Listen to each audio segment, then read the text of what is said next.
this video, we will understand the next two types of conditional statements. We will discuss firstly about if-else statement. Then we will discuss about its flowchart.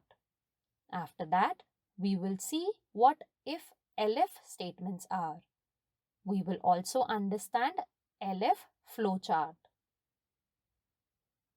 In conditional if statement, the additional block of code is merged as else statement.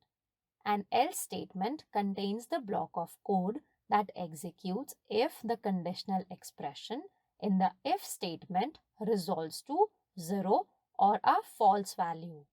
The else statement is an optional statement and there could be at most only one else statement following if.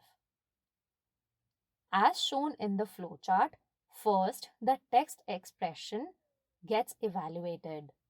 If it is true, a specified set of statements get executed. So, the test expression should be true for the if statement to get executed.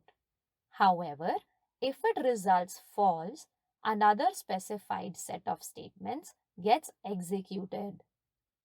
The body of if as well as the body of else can have either single or multiple Python statements.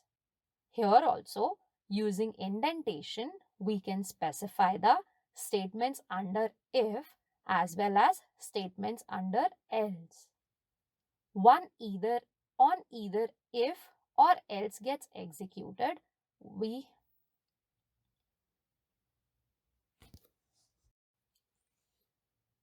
After if or else gets executed, the program starts executing from the statement just after the end of if-else conditional statements. The elif statement allows you to check multiple expressions for true and execute a block of code as soon as one of the conditions evaluates to true.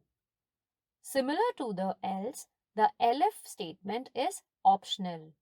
However, unlike else, for which there can be at most one statement, there can be an arbitrary number of elif statements following an if.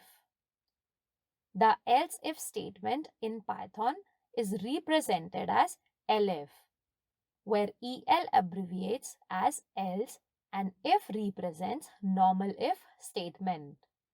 The condition which is going to be evaluated is present after the else if statement.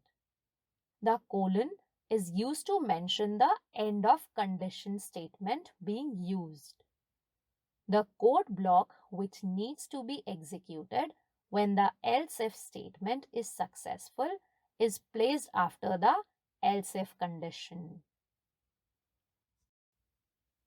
The flowchart of elif statement shows if test expression 1 evaluates to true, then the statements under it gets executed.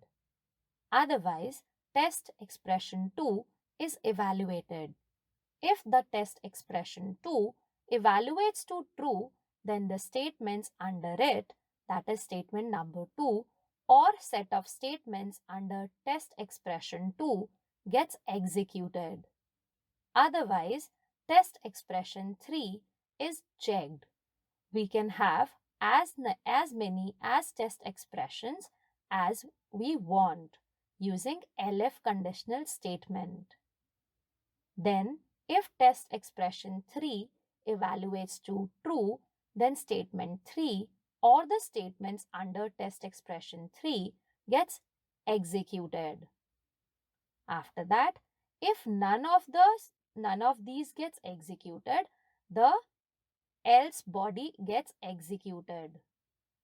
Once the elif conditional statement gets executed, it depends on the condition which evaluates to true. Either test expression 1 can execute or test expression 2 can execute or the else can execute. After the elif statement gets executed, the statement just below if elif gets executed. This ends our discussion about if-else conditional statements as well as elif conditional statements. Whatever we have learned in this video will be implemented in Jupyter Notebook in the next video. Thank you.